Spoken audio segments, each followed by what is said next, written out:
అందరికీ అంతర్జాతీయ పుస్తక దినోత్సవ సందర్భంగా శుభాకాంక్షలు తెలుపుతున్నాను.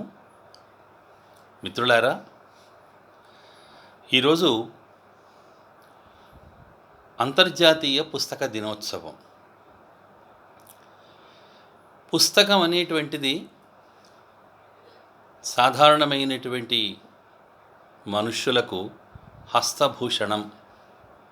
కానీ ఎవరైతే పుస్తకంలో ఉన్న విషయాలన్నీ కూడా పఠన శక్తి ద్వారా, పఠనాసక్తి ద్వారా తన మేధస్సులో నింపుకుంటాడో అటువంటి పుస్తక పఠనము చేసిన వాడికి మస్తక భూషణమవుతుంది. అంటే మొదట పుస్తకం హస్తభూషణం అయిన తర్వాత పాఠకుని యొక్క ఆసక్తి మేరకు, పఠిత యొక్క పఠనాశక్తి వల్ల అది మస్తక భూషణమవుతుంది. హస్తభూషణంగా ఉన్నప్పుడు పుస్తకం భౌతికంగా కనబడుతుంది.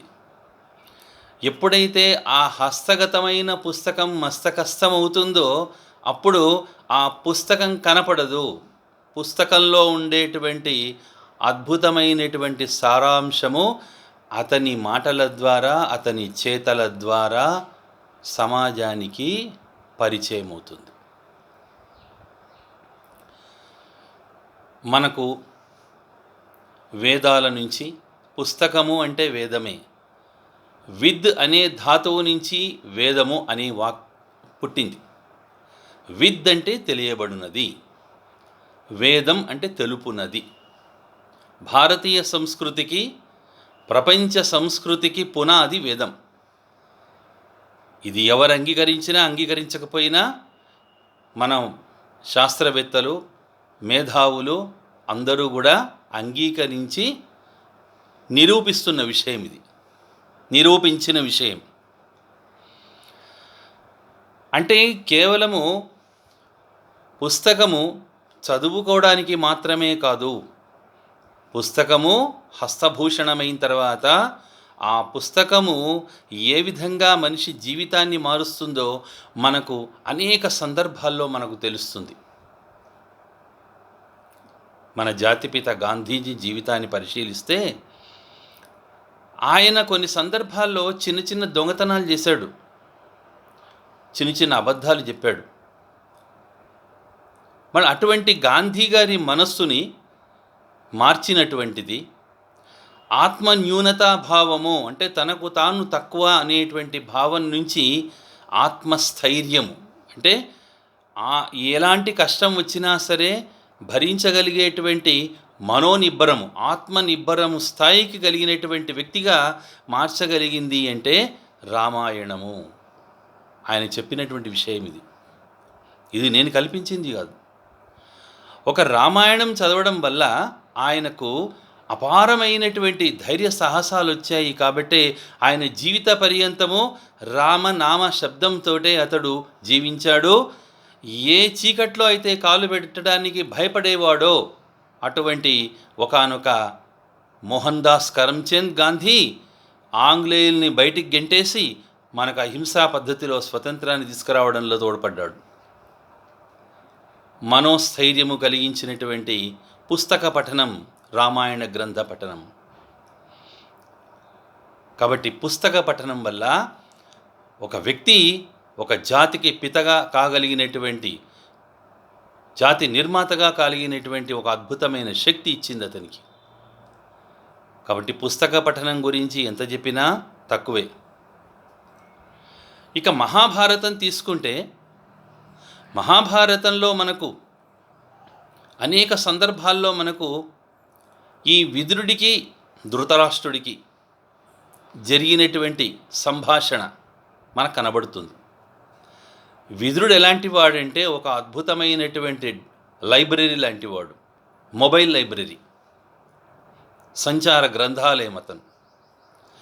ఒక సందర్భంలో ధృతరాష్ట్రుడికి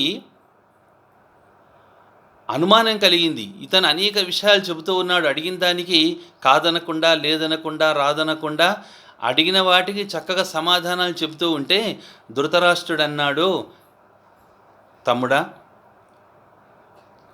నాకు ఒకే ఒక వాక్యంలో కావాలి, అంటే ఒక శ్లోకంలో కావాలి. అసలు ఈ కోట్లాది గ్రంథాల్లో ఏం చెప్పారు, ఏ ఏ విషయాలు చెప్పారు, నాకు కావాలి, సంక్షిప్తంగా కావాలి అని అడిగాడు. అప్పుడు విదురుడు అంటాడు, మహారాజా, కోట్లాది శ్లోకాల్లో చెప్పబడినటువంటి విషయం మీకు ఇప్పుడు వివరిస్తాను. శ్లోకార్థేన ప్రవక్ష్యామి యదుక్తం గ్రంథకోటిభిః పరోపకార పుణ్యాయ పాపాయ పరపీడనం. మహారాజా, కోట్లాది శ్లోకాల్లో, లక్షలాది గ్రంథాల్లో చెప్పబడిన విషయం ఏమిటి అంటే పరోపకార పుణ్యాయ పాపాయ పరపీడనం. పరులకు ఉపకారం చేయడమే పుణ్యము, పరులకు అపకారం చేయడం పాపము. ఎంత మంచి విషయం చూడండి మిత్రులారా. ఇప్పుడు మనము సరిగ్గా ఒక సంధి కాలంలో ఉన్నాం మనం. అంటే మన జీవితాల్లో, ప్రపంచంలో, ఈ మొత్తము కూడా ఆధునిక సమాజంలో, శాస్త్ర విజ్ఞాన పరంపరలో ఈ కరోనా అనేటువంటి ఏదైతే ఉన్నదో ఇది సంధికాలం. సినిమాల్లో చెప్తూ ఉంటాం, బాహుబలికి ముందు, బాహుబలికి తర్వాత అని. అలాగే దేశం విషయంలో వచ్చేటు స్వతంత్రానికి ముందు, స్వతంత్రానికి తర్వాత అని చెప్తుంటాం. అలాగే మన జీవితాన్ని కూడా ఈరోజు కరోనాకి ముందు, కరోనాకి తర్వాత అని చెప్పుకోవాల్సినటువంటి సమయము మనకు లభించింది. ఒక రకంగా చెప్పాలి అంటే మిత్రులారా, ఈరోజు నేను మీతో మాట్లాడడానికి, కెమెరా ముందుకు రావడానికి కారణం కరోనా వల్ల అందరూ చెడు జరిగిందంటున్నారు. నేను దానికి అంగీకరిస్తాను. కానీ కరోనా వల్ల అపారమైనటువంటి లాభం కూడా కలుగుతుంది. ఎందుకంటే మేధావులు, విజ్ఞులు, తెలివి కలిగినటువంటి వాళ్ళు శాపకాలాన్ని కూడా వరంగా సంక్రమింపజేసుకునేటువంటి సంఘటనలు మనకు అనేక సందర్భాల్లో చరిత్రలో, పురాణాల్లో మనకు తెలిసినవి. కాబట్టి ఈరోజు కరోనా వాస్తవంగా కూడా చాలామందికి ఇబ్బందే, మనకు ఇబ్బందే. కానీ ఈరోజు పుస్తకాలు చదవడము, జ్ఞాన సముపార్జన చేసుకోవడానికి కావలసినటువంటి సమయం ఈరోజు కరోనా మనకు ఇచ్చింది. కాబట్టి ఈరోజు ఈ సందర్భంగా నేను అన్వయిస్తున్నాను ఏమిటి అంటే, గడప దాటకుండా ఇంట్లో ఉండేవాడు పరులకు ఉపకారం చేసినట్టు, చీటికి మాటికి బయటికి వెళ్ళి కరోనాను అంటించుకొని వచ్చిన వాడే పరులకు అపాయం చేసినట్టు. తనకు, తన వాళ్ళకి, తన సమాజానికి, తన దేశానికి, తన జాతికి, ఈ ప్రపంచానికి హాని చేసిన వాడు అవుతున్నాడు. కాబట్టి మిత్రులారా, పుస్తక పఠనం చాలా గొప్పది. నేను ఇన్ని విషయాలు మాట్లాడగలుగుతున్నానంటే అంతో ఇంతో విషయాలు తెలుసుకొని అపారమైనటువంటి పుస్తకాలు చదివాను నేను. మా తండ్రి గారి ద్వారా సంక్రమించినటువంటి విషయం ఇది. ఓ సంస్కృత గ్రంథాలు, తెలుగు గ్రంథాలు, ఇంగ్లీషు గ్రంథాలు చదివి అందులో సారాన్ని గ్రహించి నేను నా శిష్యులకి కానీ, సమాజంలో కానీ చెప్పడానికి నాకింత అవకాశము, జ్ఞానము లభించింది అంటే పుస్తకం వల్లనే. అందుకే భర్తృహరి లాంటి మహాకవి అంటాడు, వ్యక్తుల యొక్క కాలక్షేపాన్ని బట్టి, వ్యక్తుల యొక్క సంస్కారాన్ని, వ్యక్తుల యొక్క స్వభావాన్ని, వ్యక్తుల యొక్క ఆలోచన శక్తిని గ్రహించొచ్చని అంటాడు. ఏ విధంగా అంటే, కావ్యశాస్త్ర వినోదేన కాలో గచ్చతి ధీమతాం వ్యసనేన చ మూర్ఖాణం నిద్రయా కలహేనవా అన్నాడు. ఎంత అద్భుతంగా చెప్పాడు చూడండి. మన వాళ్ళు చెప్పినటువంటి గ్రంథాల్లో ఉన్న విషయాలు, జీవితాన్ని కాచి వడబోసినటువంటి విషయాలు చెప్పారు. అంటే కావ్యశాస్త్ర వినోదేన కాలో గచ్చతి ధీమతాం. బుద్ధిమంతుల యొక్క కాలక్షేపం ఏమిటి అంటే పుస్తక పఠనం. ఏదో పుస్తకం తెచ్చుకోవడం, ఆ పుస్తకాన్ని తెరిచి చూడడం, ఆ పుస్తకంలో తనకు కావాల్సిన సబ్జెక్ట్ ఉందా లేదా తెలుసుకోవడం, ఆ సబ్జెక్టు ఎంతవరకు గ్రహించగలుగుతామో అంతవరకు గ్రహించడం, లేదా తనకు అందులో ఇంకా పూర్తిగా సందేహం తీరలేదు, లైబ్రరీకి వెళ్ళడం, ఇంకొక పుస్తకాన్ని తీసుకురావడం. ఆ విధంగా కావ్యశాస్త్రముల యొక్క విషయ సేకరణ అనే వినోదము ద్వారా కాలాన్ని వెళ్ళబుచ్చే వాళ్ళు మేధావులట. ఇక మూర్ఖుల కాలక్షేపం ఎలా ఉంటుందో మనకందరికీ తెలిసిందే. సమయం దొరికితే వాడి మీద వీడు ఆరోపణలు చేసుకోవడము, వాడిని వీడు దూషించడము, అవమానించుకోవడము, లేదా ఇద్దరి కలహాలు పెట్టేటువంటి విషయాలు మాట్లాడడము, ఇవి సాధారణంగా మూర్ఖుల యొక్క స్వభావము అని ఆ రచయిత, ఆ కవి యొక్క ఉద్దేశ్యం. కాబట్టి ఈరోజు పుస్తక పఠనం అనేటువంటిది మనిషి యొక్క మేధస్సుకు గీటురాయి. మనం మన జీవితాన్ని, అంటే మన ముఖాన్ని మనము అద్దంలో చూసుకోవాలనుకుంటాం. అద్దంలో చూసుకుంటే మన ముఖం ఎలా ఉందో మనకు కనిపిస్తుంది. అలాగే మన యొక్క చరిత్ర, మన యొక్క దేశం, మన సంస్కృతి, మన పరంపర మనం ఒకసారి చూసుకోవాలనుకుంటే అప్పుడు దేన్ని దర్శించాలి మనము అంటే పుస్తకాన్ని దర్శించాలి. మన చరిత్రల యొక్క సంపద మొత్తం కూడా మన పుస్తకంలో ఉంది. అందుకని మిత్రులారా, ఈరోజు మంచి అవకాశం. కరోనా మనకు ఒక వరం ఇచ్చింది. పుస్తకాన్ని చదివే అలవాటు ఉన్న వాళ్ళకి నేను చెప్పక్కర్లేదు. పుస్తకాలు చదవండి, పుస్తకాన్ని చక్కగా అధ్యయనం చేయండి, పుస్తకంలో ఉన్నదాన్ని మీరు అవగతం చేసుకోండి. ఎందుకంటే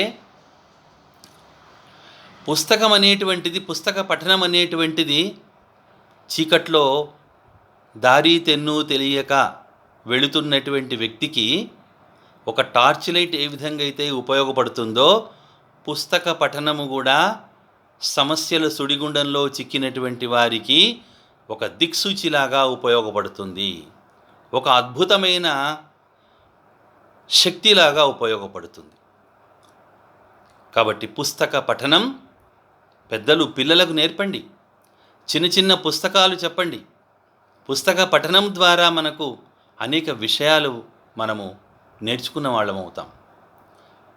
కాబట్టి మిత్రులందరూ కూడా ఈ యొక్క ప్రపంచ పుస్తక దినోత్సవ సందర్భంగా పుస్తక పఠనము అలవాటు లేనటువంటి వాళ్ళు ఒక నిర్ణయం తీసుకోండి. మీకు నచ్చిన పుస్తకం చదవండి, చక్కటి పుస్తకం చదవండి, మీకు నచ్చింది చదవండి. అవకాశం బోరలంత ఉంది. కాబట్టి మిత్రులారా, ఈ సందర్భంగా మిమ్మల్ని కలిసే అవకాశం నాకు కలిగింది. ఎంతో సంతోషంగా ఉంది. వేదంలో ఉన్న ఒక వాక్యము మనకెప్పుడు కూడా మనను హెచ్చరిస్తూ ఉంటుంది. ఏమిటి అంటే, సంగచ్చధ్వం సంవదధ్వం సంభో మానాంసి జానతాం అని. అంటే కలిసి నడవండి, కలిసి మెలగండి, కలిసిన మనసులతో జీవితాలు సాగించండి. ఇంత అద్భుతమైన వాక్యము వేదం మనకు అందించింది. కాబట్టి ఇక నుంచి మనం పుస్తక జ్ఞానాన్ని ఆర్జిద్దాం. సమాజానికి మన వల్ల అయ్యేటువంటి ఉపయోగాన్ని, మేలును కలిగిద్దాం. భారత్ మాతాకి జై.